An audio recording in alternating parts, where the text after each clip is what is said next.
நீங்க இயேசு நித்திய ஜீவனை கொடுத்துட்டாரு, அல்லது ஜீவனை கொடுத்துறாரு, அது எனக்குள்ள எப்படி வரும்? 4 காரியத்தை சொல்லியிருக்கிறேன், திரும்ப திரும்ப உங்களுக்கு பிரசங்கித்திருக்கிறேன். 1ஆம் கிளாஸ் சொல்லுங்கம்மா, 10ஆம் கிளாஸ் போயிட்டீங்க.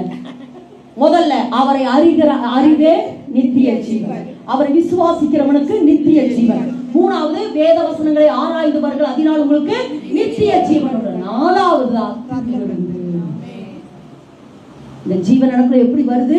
இல்லையோ அவர் அடிக்கப்பட்டாங்க, ஓகேங்க. இந்த ஜீவன் எனக்குள்ள எப்படி வருதுன்னா, ஒண்ணு நான் அவரை அறிய அறிய அறிய அறிய அறிய எனக்குள்ள ஜீவன் வருது. 2வது அவரை விசுவாசிக்கிற, ஆமா இயேசு கிறிஸ்து எனக்காக அந்த பூமிக்கு வந்தாரு, ரத்தத்தை சிந்தினாரு, எனக்காக மரித்தார், அடக்கம் பண்ணப்பட்டார் அப்படின்னு சொல்லி நான் என்ன செய்யறேன்? ஞானஸ்தானம் எடுத்து அவருடைய வார்த்தைக்கு கீழ்ப்படுகிறது நிமித்தம், அவரை விசுவாசிக்கிற நிமித்தம் எனக்குள்ள நித்திய ஜீவன் வருது. 3வது வேத வசனங்களை ஆராய்ந்து பாருங்கள், அவைகளால் உங்களுக்கு நித்திய ஜீவன் உண்டு. எல்லாவற்றுக்கும் மேலாக அவருடைய ரத்தத்தையும் சரீரத்தையும் நான் பானம் பண்ண சொல்லுங்க. நான் பானம் பண்ண நான் திரும்ப திரும்ப சொல்ல, எப்பவும் இதை உங்களுக்கு சொல்றது என்னன்னா, பெரிய கனெக்ஷன் என்ன தெரியுமா? புதிய உடன்படிக்கை.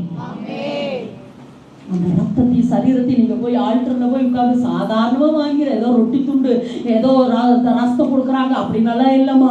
அன்றுவரே நீங்க சொல்லுங்க கையில். ஏன்னா நான் நிறைய சாட்சி சொல்றேன். இந்தோனேஷியாவில் நடந்த ஒரு சாட்சியை திரும்ப திரும்ப உங்களுக்கு சொல்லி இருக்கிற, அந்த ரத்தமும் உண்மையாலுமே அந்த சரீரமும் ரத்தமும் எப்படி இயேசு கிறிஸ்துவின் சரீரமும் ரத்தமாய் மாறிட்டு கொடுத்து நிறைய ஒரு உங்களுக்கு நான் இந்த சாட்சி சொல்லி இருக்கிறேன். அப்போ நீங்க ஆல்டர்ல போய் உட்காந்து ஆண்டவரே, ஏன்னா அந்த ரத்தம் அந்த ஜீவன் எனக்குள்ள வரதான் ஒருத்தர் சொல்றாரு, ஏசப்பாவுடைய ரத்தமும் சரீரம் எனக்குள்ள வர நான் ஒரு குட்டி இயேசுவாகவே மாறினேன்.